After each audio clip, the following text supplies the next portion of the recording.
Latest news देखने के लिए हमारे चैनल को सब्सक्राइब कीजिए और बेल आइकन दबाइए।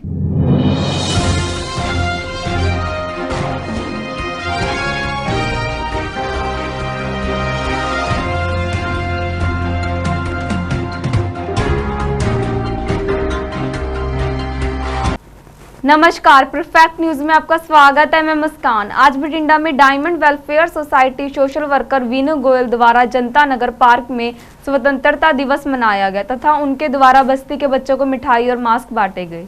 15 अगस्त स्वतंत्रता का दिन बहुत ही लंबे समय से सभी पुरुषों औरतों की शहीदी देने के बाद कितने ही परिवारों की शहीदी के बाद लिखी हुई एक ऐसी तकदीर है जो 15 अगस्त 1947 में भारत के लोगों की झोली में आई। शहीदों ने अपना लहू देकर इस तिरंगे की हिफाजत की।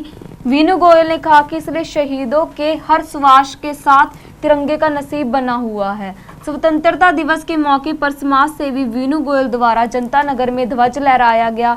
इस मौके पर उन्होंने कहा कि शहीद लाला लाजपत राय जी, शहीद भगत सिंह जी, राजगुरु जी, सुखदेव जी और कितने ही शहीदों ने अपने जीवन बलिदान किए। अभी तक हमें स्वतंत्रता दिवस का आनंद ले रहे हैं। स्वतंत्रता दिवस के मौके पर उन्होंने करोड़ों शहीदों को प्रणाम किया और उन्होंने कहा कि आजकल की नौजवान पीढ़ी को चाहिए कि वह भगत सिंह की शहीदी को व्यर्थ ना जाने दे। जितने भी परिवार इस यज्ञ में शहीद हुए उनको नमन करे और नौजवानों को चाहिए कि अपने अच्छे भविष्य की ओर बढ़े और एक अच्छे देश का निर्माण करे। हमारा युवा हमारे देश की रीढ़ की हड्डी है और अगर यह हड्डी मजबूत होगी तो देश भी मजबूत होगा।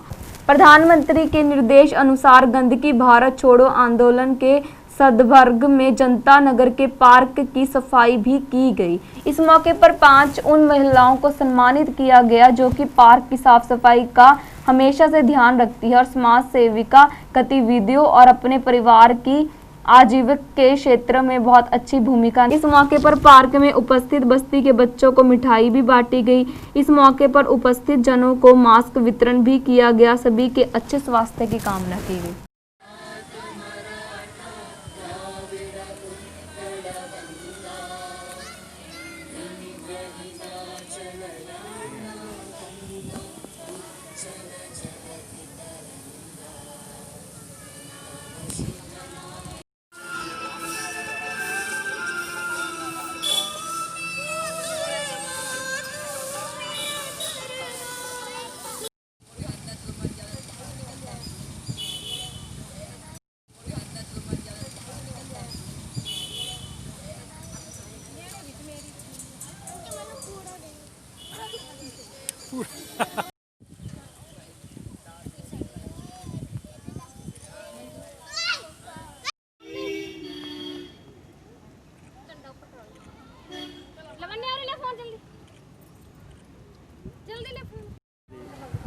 सुतंत्रता दिवस ते सारे देशवासियों नूं, मेरे बठिंडा वासियों नूं सारिਆਂ ਨੂੰ बहुत बहुत ਵਧਾਈਆਂ। आओ मिल के सारे उन्हां हज़ारों कई परिवारां नूं ते कई शहीदां नूं नमन करिए जिन्हां ने अपने परिवारां नूं, अपनियां जानां नूं, अपने सिर वार दिते इस देश की आज़ादी का आनंद सानूं मनाउण वास्ते। यही उन्हां दे सदके ही असी हर साल जिहड़ा है झंडा लहराउने आ, गीत गाए जाते हैं देश भगती दे ते असी अज अपनी आज़ादी का आनंद मान रहे हैं। पर साडा इन्हां दे प्रति भी एक फर्ज बनता है कि इस आज़ादी नूं असी संभाल के रखीए। आज़ादी उदों ही खतरे च पैंदी है जदों उस दा सही वरतों ना कीती जावे। ते अज दे खास करके नौजवान पीढ़ी नूं मैं एक जरूर गल कहना चाहनी हाँ कि नौजवान पीढ़ी देश की रीढ़ की हड्डी है।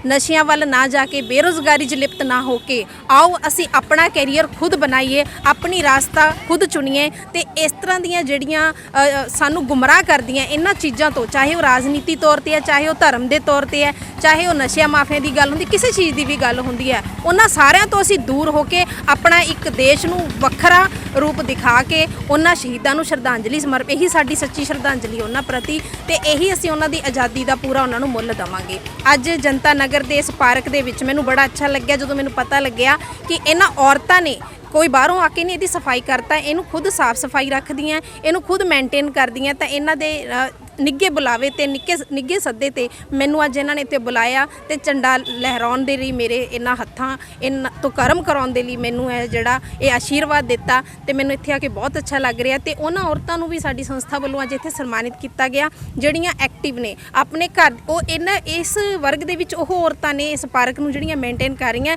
ਜਿਹੜੀਆਂ ਦਿਨ ਰਾਤ ਮਿਹਨਤ ਵੀ ਕਰਦੀਆਂ ਰੋਜ਼ੀ ਰੋਟੀ ਲਈ ਵੀ ਕੰਮ ਕਰਦੀਆਂ ਆਪਣੇ ਪਰਿਵਾਰ ਨੂੰ ਵੀ ਪਾਲ ਰਹੀਆਂ ਆਪਣੇ ਘਰ ਦੇ ਕੰਮ ਕਰਕੇ ਸਾਰੀ ਮਿਹਨਤ ਕਰਕੇ ਇਸ ਪਾਰਕ ਦੀ ਵੀ ਸੇਵਾ ਕਰ ਰਹੀਆਂ ਤੇ ਨਾਲ ਹੀ ਨਾਲ ਸਮਾਜ ਦੀ ਵੀ ਸੇਵਾ ਕਰਦੀਆਂ ਤਾਂ ਇਹਨਾਂ ਔਰਤਾਂ ਨੂੰ ਵੀ ਮੈਂ ਨਮਨ ਕਰਦੀ ਹਾਂ ਔਰ ਇਸ ਤਰ੍ਹਾਂ ਦੀਆਂ ਹੋਰ ਔਰਤਾਂ ਨੂੰ ਵੀ ਨਮਨ ਕਰਦੀ ਹਾਂ ਉਹਨਾਂ ਨੌਜਵਾਨਾਂ ਨੂੰ ਨਮਨ ਕਰਦੀ ਹਾਂ ਉਹਨਾਂ ਸ਼ਹੀਦਾਂ ਨੂੰ ਨਮਨ ਕਰਦੀ ਹਾਂ ਜਿਹੜੇ ਦੇਸ਼ ਦੇ ਲਈ ਤੇ ਦੇਸ਼ ਦੀ ਤਰੱਕੀ ਦੇ ਲਈ ਦੇਸ਼ ਦੇ ਕਹਿੰਦੇ ਹੁਣ ਪਿੱਛੇ 8 ਅਗਸਤ 1942 ਨੂੰ ਭਾਰਤ ਅੰਗਰੇਜ਼ੋ ਭਾਰਤ ਛੱਡੋ ਅੰਦੋਲਨ ਛੜਿਆ ਸੀ ਤਾਂ 8 ਅਗਸਤ ਨੂੰ ਨਰਿੰਦਰ ਮੋਦੀ ਜੀ ਨੇ ਹੁਣ ਪਿੱਛੇ ਹੀ ਇਹ ਘੋਸ਼ਣਾ ਕੀਤੀ ਕਿ ਗੰਦਗੀ ਭਾਰਤ ਛੱਡੋ ਅੰਦੋਲਨ ਅਸੀਂ 15 ਅਗਸਤ ਤੱਕ ਮਨਾਵਾਂਗੇ ਤਾਂ ਇਸ ਦੇ ਤਹਿਤ ਵੀ ਮੈਂ ਇਹਨਾਂ ਨੂੰ ਜਿਹੜੀ ਇੱਥੇ ਸਾਡੀ ਸੰਸਥਾ ਵੱਲੋਂ ਸਨਮਾਨਿਤ ਕੀਤਾ ਕਿਉਂਕਿ ਇਹਨਾਂ ਨੇ ਸਾਫ਼ ਸਫਾਈ ਅਭਿਆਨ ਦੇ ਵਿੱਚ ਅਸੀਂ ਅੱਜ ਇੱਥੇ ਪਾਰਕ ਦੀ ਵੀ ਦੁਬਾਰਾ ਸਫਾਈ ਕੀਤੀ ਹੈ ਸਾਰੀ ਤਾਂ ਇਹਦੇ ਵਿੱਚ ਵੀ ਸਭ ਨੇ ਹਿੱਸਾ ਪਾਇਆ ਇੱਕ ਵਾਰ ਫਿਰ ਸਾਰੇ ਦੇਸ਼ ਵਾਸੀਆਂ ਨੂੰ ਸ਼ਹੀਦ ਭਗਤ ਸਿੰਘ ਨੂੰ ਰਾਜਗੁਰੂ ਸੁਖਦੇਵ ਨੂੰ ਹੋਰ ਵੀ ਕਿੰਨੇ ਹੀ ਸ਼ਹੀਦਾਂ ਨੂੰ ਮੇਰਾ ਸ਼ਾਸ਼ਤ ਨਮਰ ਦੇਸ਼ वासियों को शुभकामनाएं। धन्यवाद।